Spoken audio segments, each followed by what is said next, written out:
जय माता दी दोस्तों, कैसे हैं आप सभी। आशा करता हूं दोस्तों आप सभी अच्छे होंगे, स्वस्थ होंगे। आज मैं आपको बताऊंगा कि यंत्र को कैसे जागृत किया जाता है और हम किस प्रकार से यंत्र का लाभ ले सकते हैं अपने जीवन को सुखमय बनाने के लिए, अपने जीवन को सिद्ध और साकार बनाने के लिए। देखिए दोस्तों, देवी देवताओं की पूजा करने के लिए, उनकी उपासना करने के लिए हम मंत्र का उपयोग करते हैं, हम तंत्र का उपयोग करते हैं और हम यंत्र का उपयोग करते हैं। जो मंत्र आप मुख से जप करते हो वही मंत्र होता है, और तंत्र जो कुछ क्रियाएं होती हैं, जो टोने टोटके कुछ इस प्रकार के होते हैं, कुछ शमशान की क्रियाएं होती हैं, कुछ रात्रि काल की क्रियाएं होती हैं। ये सभी क्रियाएं तंत्र के अंतर्गत आती हैं। रात्रि काल में जो हवन किए जाते हैं वो तंत्र के अंतर्गत आती हैं। विशेष रूप से जो क्रियाएं रात्रि काल में करी जाती हैं वो सभी तंत्र के अंतर्गत आती हैं।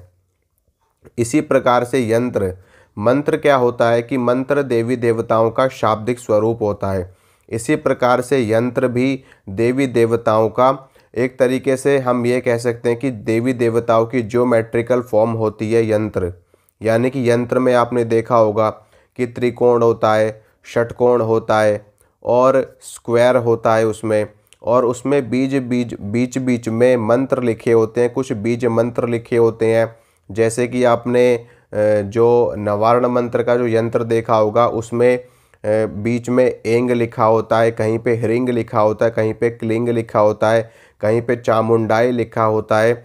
वो जो यंत्र होता है वो हमें ये दर्शाता है कि कौन कौन से स्थान पर किस किस शक्ति का स्थान है और कौन कौन सी शक्ति वहाँ पर वास करती है। एक तरीके का पूरा मंडल बना होता है। मंडल में कई सारी शक्तियाँ स्थापित होती हैं, साथ में कई सारी शक्तियाँ साथ में चलती हैं, और उन्हीं सभी शक्तियों को यंत्र के माध्यम से दर्शाया जाता है, दिखाया जाता है कि यहाँ पर कौन सी शक्ति है, इस द्वार पर कौन सी शक्ति का वास है। और इस द्वार के अंदर जब हम प्रवेश करते हैं, जो अगला हमारा स्तर होता है, जो अगली हमारा साधना का लेवल होता है, जब हम उस लेवल को पार कर जाते हैं तो अंदर आगे जा कर के हमें कौन सी शक्ति का सामना करना पड़ता है, कौन सी शक्ति को प्रसन्न करना होता है। तो जो सबसे मध्य में जो शक्ति विराजमान होती है वो भगवती आदि शक्ति जगदम्बा होती है। उसके अलावा साथ में उनके सहायक शक्तियाँ होती हैं, उनकी योगिनियाँ होती हैं, उनकी यक्षिणियाँ होती हैं। साथ में उनके गणेश जी विराजमान होते हैं, हनुमान जी विराजमान होते हैं, भैरव जी विराजमान होते हैं, और साथ में उनकी अनंत सेविकाएं वहाँ पर विराजमान होती हैं जो उनके द्वार की रक्षा करती हैं। उनके जो साधक हैं, जो भक्त हैं, जो उनकी सेवा करते हैं, सबसे पहले इन्हीं शक्तियों का सामना करके साधक लास्ट में माँ जगदम्बा तक पहुँचता है। तो इसी प्रकार से यंत्र की पूरी अपनी एक संरचना होती है। आप यंत्र को सिर्फ एक संरचना मत मानो, सिर्फ रेखाओं का एक त्रिकोण मत मानो, सिर्फ उसमें आप जो बीज मंत्र लिखे हैं उनको सिर्फ बीज मंत्र मत मानो। ये अपने आप में पूरा का पूरा ब्रह्मांड होता है। यंत्र अगर आपने जागृत कर लिया, अगर आपने सिद्ध कर लिया, तो जिस प्रकार से मंत्र फलित होता है उसी प्रकार से यंत्र भी फलित होता है।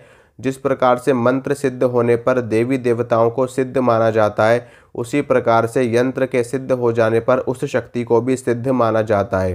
क्योंकि जैसे हम मंत्र हमें लाभ देते हैं उसी प्रकार से यंत्र भी हमको लाभ देते हैं। आप चामुंडाई विचैनी के नवर्ण मंत्र का जो यंत्र है, माँ दुर्गा का जो मंत्र है, आप उसको सिद्ध कर सकते हो। श्री यंत्र सभी यंत्रों में सबसे प्रमुख यंत्र माना जाता है। श्री यंत्र से बड़ा यंत्र इस ब्रह्मांड में कोई यंत्र नहीं है। यानी कि सभी यंत्रों का राजा श्री यंत्र माना जाता है। उसमें भगवती जगदम्बा की अनंत शक्तियाँ विद्यमान है, सभी देवी देवता विद्यमान है, और साथ में नवग्रह विद्यमान है उसमें, और जो देवी की जो अष्टमात्रिकाएँ हैं वो विद्यमान है, देवी की 9 शक्तियाँ विद्यमान है। सबसे लास्ट में भगवती राजराजेश्वरी, भगवती त्रिपुर सुंदरी विद्यमान है, जो समस्त ब्रह्मांड पे राज करती हैं, समस्त ब्रह्मांड जिनके अधीन है, समस्त देवता जिनके अधीन है। तो वहाँ पर देवी का वास माना गया है। और श्री यंत्र की उपासना करने से सभी यंत्रों की उपासना मानी जाती है, सभी शक्तियों की जो देवी शक्ति हैं उनकी उपासना मानी जाती है। अगर आप श्री यंत्र को सिद्ध करके जागृत करके अपने घर में रख लेते हो तो वो यंत्र आपको इतना लाभ देगा, इतना लाभ देगा कि आप विश्वास नहीं मानोगे। बहुत ज़्यादा लाभ मिलता है अगर आप श्री यंत्र को जागृत करके सिद्ध करके अपने घर में स्थापित करते हो, अपने घर के मंदिर में स्थापित करते हो और नियमित रूप से श्री यंत्र के समक्ष आप जोत बत्ती करते हो, धूप दीप जलाते हो और समय समय पर यंत्र को भोग अर्पित करते हो और उसको बार बार आप उसकी स्तुति करते हो, श्री सूक्तम का पाठ करते हो या फिर देवी के किसी भी स्वरूप की आप आराधना कर रहे हो तो श्री यंत्र के समक्ष की जा सकती है। अब मैं आपको ये बताता हूँ कि यंत्र को कैसे जागृत किया जाता है, कैसे जगाया जाता है, कैसे यंत्र को सिद्ध किया जाता है। सबसे चलिए श्री यंत्र ही ले लेते हैं हम। श्री यंत्र आप अगर आप जागृत करना चाहते हैं श्री यंत्र को या फिर आप कोई सा भी यंत्र जागृत करना चाहते हो, चाहे वो भगवान शिव का यंत्र हो, चाहे वो माता महाकाली का यंत्र हो, माता लक्ष्मी का श्री यंत्र हो, माँ दुर्गा का यंत्र हो, हनुमान जी का यंत्र हो, भैरव जी का यंत्र हो, कुबेर यंत्र हो या फिर किसी यक्षिणी को आप सिद्ध करने के लिए मंडल बना रहे हो, यंत्र बना रहे हो, तो यहाँ पर आप कैसे उस यंत्र को जगा सकते हो। देखिए यंत्र भी ताम्र पत्र पे बना होता है, ठीक है, चांदी के पत्र पे बना होता है और भोजपत्र पे बना होता है। तो जो आपको सुलभ हो जाए यानी कि जो आपको आसानी से उपलब्ध हो जाए वो यंत्र आप ले सकते हो। आप भोजपत्र के ऊपर भी यंत्र बना सकते हो, लेकिन समस्या ये है कि भोजपत्र के ऊपर अगर आप यंत्र बनाओगे तो कुछ ना कुछ गलती आपसे हो जाएगी, इसीलिए बना बनाए यंत्र सबसे सही रहेगा। आप मार्केट से कोई सा भी यंत्र बना बनाया ला सकते हैं, चाहे तांबे का मिल जाए, चांदी का मिल जाए या फिर अष्ट धातु का मिल जाए या फिर भोजपत्र पे अगर बना बनाया मिल रहा है तो अति उत्तम। नहीं तो आप सिंपल जैसे देवी देवताओं की फ़ोटो आती है जो फ्रेम वाली, उस प्रकार का भी यंत्र अगर आपको मिल जाए तो वो भी चलेगा, वो भी आपको लाभ देगा। लेकिन जो सबसे श्रेष्ठ यंत्र लाभ देता है या तो भोजपत्र के ऊपर बना हुआ लाभ देता है या फिर अष्ट धातु के ऊपर बना हुआ लाभ देता है। बाकी धातुओं के ऊपर भी यंत्र बना हुआ लाभ देता है। यंत्र बेसिकली हर चीज़ पे बना हुआ लाभ इसलिए देता है क्योंकि उसकी सही संरचना होनी चाहिए वहाँ पर, चाहे वो किसी भी पत्र पे बना हुआ हो। अगर उसकी संरचना में गड़बड़ी हो गई या फिर कोई रेखा है वो नहीं है या फिर गलत खिंच गई है तो वो यंत्र आपको लाभ के बजाय आपका नुकसान भी कर सकता है, ठीक है। तो सही यंत्र का चुनाव करके उस यंत्र को आप लेकर के आइए। फिर उसके बाद में आपको क्या करना है कि आपको पंचामृत बनाना है। सबसे पहले उस यंत्र को जल से स्नान करवाइए, शुद्ध जल से, उसमें गंगा जल डाल करके यंत्र को स्नान करवाइए।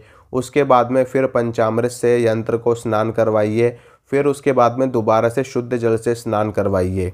इतना करने के बाद में यंत्र को आप एक लाल रंग के कपड़े पे या पीले रंग के वस्त्र पे स्थापित कर दीजिए, ठीक है। यंत्र के ऊपर पुष्प अर्पित कीजिए, यंत्र को आप तिलक लगाइए, यंत्र के सामने आप धूप बत्ती जलाइए, यंत्र को आप दीपक दिखाइए, यंत्र के सामने आप भोग प्रसाद चढ़ाइए यानी कि यंत्र पे आप प्रसाद अर्पित कीजिए। आप साइड में भी रख सकते हो प्रसाद।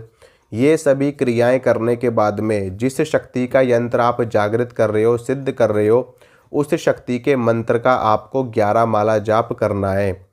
उदाहरण के तौर पे अगर आप श्री यंत्र को जगा रहे हो तो श्री यंत्र के समक्ष आपको माता महालक्ष्मी के मंत्र का जप करना है। इसके अलावा आप माँ दुर्गा के मंत्र का जाप भी कर सकते हो, आप नववारण मंत्र का जाप भी कर सकते हो क्योंकि देवी भगवती महालक्ष्मी नववारण मंत्र में भी स्थापित है। यानी कि जो हिरिंग बीज मंत्र है वो देवी महालक्ष्मी का ही बीज मंत्र है और सभी देवियाँ एक स्वरूप ही हैं, सभी देवियों का आधार एक ही माँ आदिशक्ति जगदम्बा है।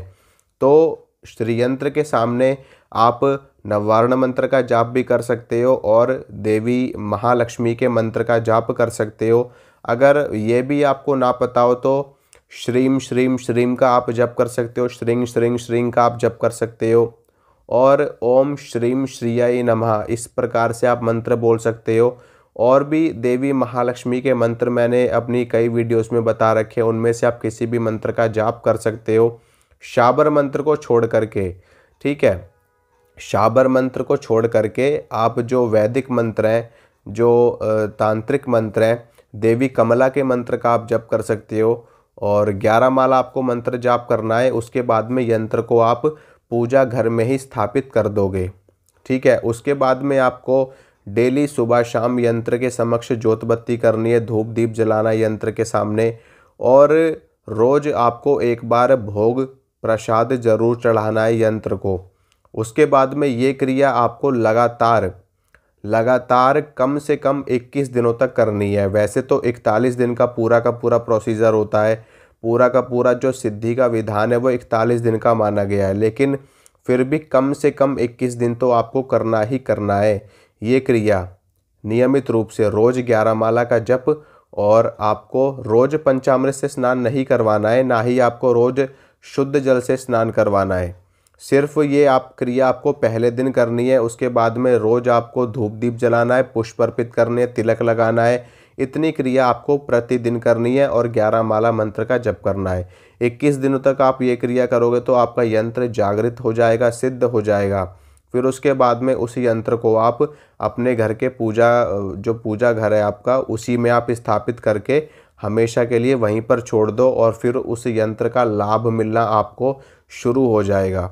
फिर आप अपना जोत बत्ती करिए सुबह शाम, बस बाकी कुछ करने की ज़रूरत नहीं है।